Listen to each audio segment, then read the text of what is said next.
Bantu mmwe Abakuraishi, Abasiraamu, mulisiimako ddi ku ebyo byonna Allah by'abakoledde? Bye bigambo ebyassibwa eri abasajja bano Abakuraishi okubajjukiza wa gy'abajje wakati mu kuyigganya omubaka Muhammad sallallahu alaihi wasallam ng'ayita mu Suratul Quraish, sura ya 16 mu Quran. Tulina endwadde basiraamu ey'okwerabira amangu akalungi ke batukoledde. Omuntu omukolera ekirungi mu kaseera katono nnyo nga yakyerabidde dda. Waliwo abantu Allah baakoledde obulungi nga mu butuufu bo tebabulaba, naye nga ffe abali ebbali ffe tusobola okubulaba. Ne wabaawo abalala ng'abakoledde obulungi obutagambika, naye ng'enneeyisa gye beeyisaamu beeyisa nga Allah atalina ke yali abakoledde kalungi. Ffenna tubamanyi abasajja bano Abakuraishi bwe bati we beeyisanga. Tukimanyi bulungi okuviira ddala mu Suratul Fil. Baali baakusaanyizibwawo completely obutasigala. Kuba Abraha bwe yali ajja okubalwanyisa, yajja n'abasajja ba highway robbers, abo ababbi b'oku makubo, ababbi b'oku highway, nga batiika nnyo buli omu abamanyi nti nno b'amaanyi, nga n'Abakuraishi bennyini tebasobola kutambula ebiseera ebyo, nga batya abo ba highway robbers bajja baataakinga nga balina amagye ag'amaanyi, nga balina amaanyi, ogenda bakola ki? Nga babbuli nnyo, nga bayiikiriza nga mwe mwali ne Abraha waako.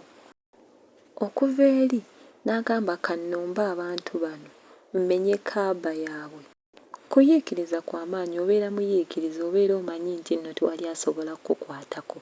Naye Allah yamulwanyisa n'amagye ge n'agasaanyaawo, ne ba highway robbers ne basaanawo, Makka n'Abakuraishi ne bisigala nga bye bifo n'abantu abatasobola kukwatibwako olw'entiisa Allah gye yabambaza okuva ku kusaanyaawo okwo okwaliwo mu Suratul Fil. Abatannawulira Suratul Fil mugiwulire, twagitaddeyo. Kati essaawa eno abafudde abantu ab'ekitiibwa, ekibuga kyabwe akifudde eky'amaanyi, abantu abanoonya emikisa, extra blessings badduka bagenda mu Makka bamanyi gye tulina okugijja. Ate laba engeri gye bayisaamu omubaka, bamukuba amayinja, bamutulugunya, bamugobaganya, ate nga muntu waabwe. Bakimanyi bulungi nnyo nti obubaka bw'azze nabwo ddala kituufu buvudde wa Allah eyabalwanirira azze nga ababeererawo. Okitegeera, bakimanyi bulungi by'asomesa mazima talimba, naye laba engeri gye bamuyisaamu, beerabidde wa Allah gy'abajje. Allahu Akbar. Allah kwe kusindika essuura eno ng'ebajjukiza wa gy'abajje. Katutandikeko aya esooka. Bismillahirrahmanirrahim. Ku linnya lya Katonda omusaasizi ow'ekisa ekingi. Liilaafi Quraysh. Ku lw'empisa y'Abakuraishi. Mweyisizza bubi nnyo bantu mmwe. Mwandibadde mugonda emitima. Mwandibadde mugondera omubaka gwe mbasindikidde. Mwandibadde mukkiriza obusiraamu ne mubutambulirako mu ngeri esinga okuba eyannamaddala. Mbawadde obulamu, mbawadde obukuumi, mbawadde obugagga, mbawadde emikisa, mbawadde ekibuga eky'emikisa. Buli omu ayagala emikisa addukira wammwe. Lwaki temugonda mu mitima? Ffenna tukimanyi Abakuraishi ye guruupu eyasinga okuyigganya omubaka, okumubonyaabonya. Countries ezaali neighbors, ebibuga ebyali bibalinaanye, ebyali birinaanye Makka, baasiramuka ng'Abakuraishi tebannaba kusiramuka. Syria, Yemeni, Iran ne zisiramuka ezo zonna. Abantu ne banyweza obusiraamu ne babutambulirako ng'Abakuraishi tebannaba. Abakuraishi be bamu ku baasembayo okukkiriza obusiraamu ne babunywereza ddala mu mitima gyabwe. Allah yali abagamba lwaki temugonda bantu mmwe ate nga mmwe bensinze okubeera nga nteekako feva ey'amaanyi ababaka bava mu mmwe n'emitima gyammwe gigaanye abalala bakkiriza naye mmwe kiki subhanallah kyekimu Allah kyatubuuza ffe abasiraamu leka okutunuulira abakuraishi bokka kuba Qur'ani yakeeri ffenna naffe twetunulemu bannange kiki ddala lwaki tetugonda ne tunywerera mu busiraamu. Allahu akbar. Katugende ku aya ey'okubiri twongere okumanya Allah byayagala okutumanyisa. إيلافهم رحلة الشتاء والصيف Empisa yaabwe ey'okutambulanga eŋŋendo mu biseera eby'obutiiti n'ekyeya. Baagendanga e Shaamu mu kiseera eky'ekyeya ate mu butiiti ne bagenda e Yemen. Before nga tebatambula bwe batyo freely nga batya obulumbaganyi obw'aba highway robbers. Naye kati Allah amaze obbambaaza entiisa tewali asobola bakwatako buli wamu bagenda nga we baagala nga batambulira mu bibinja nga balina ebyamaguzi ebiyitirivu ebyandisikiriza ababbi naye nga tewali n'omu asobola bakwatako. Eyo yali feva Allah gye yabambaza naye nga tebakiraba mwaka ku mwaka nga batambula tebaliiko nti oba obudde buli bwe buti oba nga buli bwe buti. Tebaliiko sizoni nti oba ono winter oba sama bo nga basigala batambula mali ng'eyingira ssente nga ziyingirawo. Allahu akbar. Ekirala Allah akulembeza biseera bya butiiti winter bagendanga e Yemen, then summer mu by'omusana ne bagendanga e Sham. Lwaki? Normally production and trading amakungula n'okusuubula kwakolebwanga mu summer mu mawanga gano ag'Abawarabu ng'eyo ye sizoni nga wogamba nti mu sizoni yali nga ya sama ng'omusana gwaka bakitegeera naye baba Quraish ne mu winter mu butiiti that means yali off season bo baakolanga ng'ebyamaguzi tebibaggwako despite the fact that baali bava mu Makka nga Makka eyokya tewali kyosobola kulimirawo bo nga basigala ebyamaguzi weebiri bye basobola okutradinga n'abantu abalala. Ontegeera eyo yali feva Allah gye yabambaza abalala bonna tebaagiina nga Bakuraishi bokka be bakirina nga balina ebyamaguzi sizoni ku sizoni nga bo tebalina off season nga bo omwaka okuva we gutandika paka we guggwako balina ebyamaguzi era balina ebyokutradinga n'abalala n'ensi endala era nga mu biseera eby'obutiiti batambula ne bagenda e Yemen ne bavaayo ne maali ate mu biseera eby'omusana ne bagenda e Sham ne bavaayo ne maali nga buli kyonna kye beetaaga basobola okukifuna yadde baali babeera mu nsi eyokya. Allahu akbar. Eyo yali feva Allah gye yabawa naye baali tebabiraba ebintu bino byonna we baakwata omubaka ne batandika okumuyigganya kati wano nga Allah abajjukiza nti mulabe bye mbakoledde temwandyeyisizza bw'emiti mwandigonza emitima ne mugondera Allah wammwe ne mugondera obusiraamu ne mubeera baddu ba Allah kyategeeza mu bino byonna. Mu Suratul Kafirun twasoma omuddu wa Allah yaliwa abatannagiwulira mugende mugiwulire nti waliwo abantu be bayita worshippers of Allah but they are not slaves of Allah. Ng'osinza Allah naye nga toli muddu wa Allah.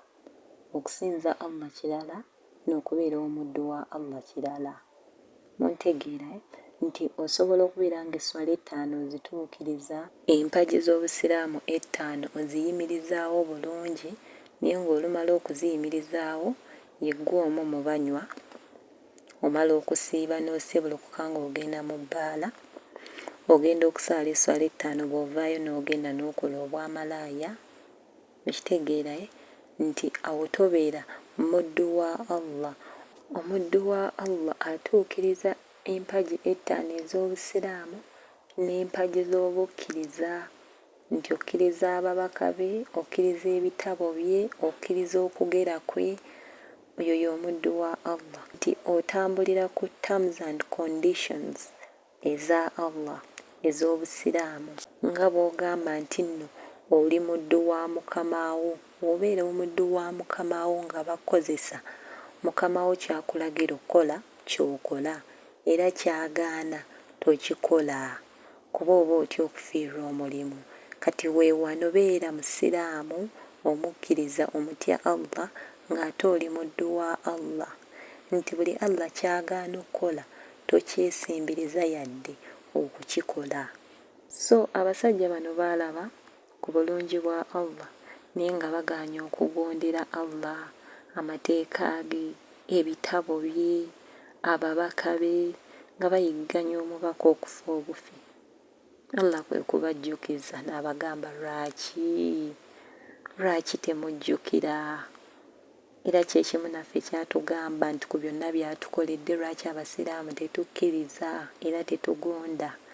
Katugende ku aya ey'okusatu. فليعبدوا رب هذا البيت bateekwa basinze Katonda Mukama w'eno ennyumba Kaaba. Nti bateekwa basinze Katonda nannyini Kaaba mu ngeri esinga okuba ey'amazima. Balina okuba abaddu ba Allah abannamaddala, kubanga be baali bakuuma Kaaba nga be bagirabirira, nga buli kyonna ekirungi kye bafunye kiva wa Allah nannyini Kaaba eyo, naye nga okugonda kukyabalemye. Nga bwe tukimanyi nti nno obulungi bw'ekyo ekifo bwava ku dduwa za Ibrahim alayhi salaamu. Therefore obulungi bwonna obwali bubatuuseeko yali dduwa omubaka Ibrahim gye yasaba Allah, Allah n'agyanukula ne bafuna obulungi bwonna, naye okugonda kukyabalemye yadde nga bamanyi nti nno obulungi bwe bafunye buva eri Allah. Kino kitusomesa nti engeri esinga ey'okwebazaamu Allah, ey'okusiima Allah by'akoledde, kumusinza obuteerekerayo, okumugondera mu ngeri etali yakwekuusa, nga bwe tulaba mu aya eno bw'akyogera nti bateekwa basinze Katonda Mukama w'eno ennyumba mu ngeri y'okusiima byonna by'abakoledde. The best way they can do it is kumugondera nga tewaliiwo kwekuusa. Subhanallah. Tugende ku aya ey'okuna. الذي أطعمهم من جوع وآمنهم من خوف. Oyo eyabaliisanga n'abawonya enjala n'abawonya okutya bwe yafuula ekibuga kyabwe Makka eky'emizizo ekitalumbibwa mulabe yenna. Abaliisizza wakati mu ddungu eryali teririna ke lirina, tukimanyi bulungi, n'amazzi baali tebalina. Paka Obusiraamu we bwajja Allah n'asimbawo famire ya Ibrahim ne bafuna amazzi ga Zamzam.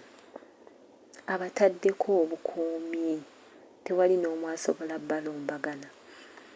Muli mu kibuga eky'emikisa, buli ayagala emikisa addukira wammwe. Kyategeeza nti mbajje wala, singa si Busiraamu, singa mukyabonaabona nga we mwali ng'Obusiraamu tebunnaba kujja mu kibuga Makka. Mugamba nti mwagala Ibrahim kubanga mukimanyi nti nno obulungi bwa byonna bye mufunye byava ku Ibrahim alayhi salaam. Naye omwana ono Muhammad gwe muyigganya sallallahu alayhi wasallam ava mu lulyo lwa Ibrahimu, nammwe mukimanyi bulungi. Lwaki mumutulugunya okutuuka ku kino? mugonde munywerere ku Allah wammwe, mukkirize ababaka be, mukkirize omubaka Muhammadi, mukkirize ebitabo bye, ebyo ebigambo byazze nabyo. Kyokka kyembaagaza, kyokka Allah kyatwagaza, tunywerere ku busiraamu, tubeere abasiraamu abannamaddala, tubeere baddu ba Allah, tugoberere empagi ettaano ez'obusiraamu n'empagi ez'obukkiriza. Era atussiza essuula eno okutujjukiza wa gy'atujje. At least tuyimirire okwo tunywere. Kale tweyongera okukiyiga nti engeri y'okwebazaamu Allah ku byonna by'atukoledde kumunywererako, kunywerera ku busiraamu, mateeka g'obusiraamu, empagi z'obukkiriza. Allah asobole okubeera ng'akola ki? Ng'atusiima.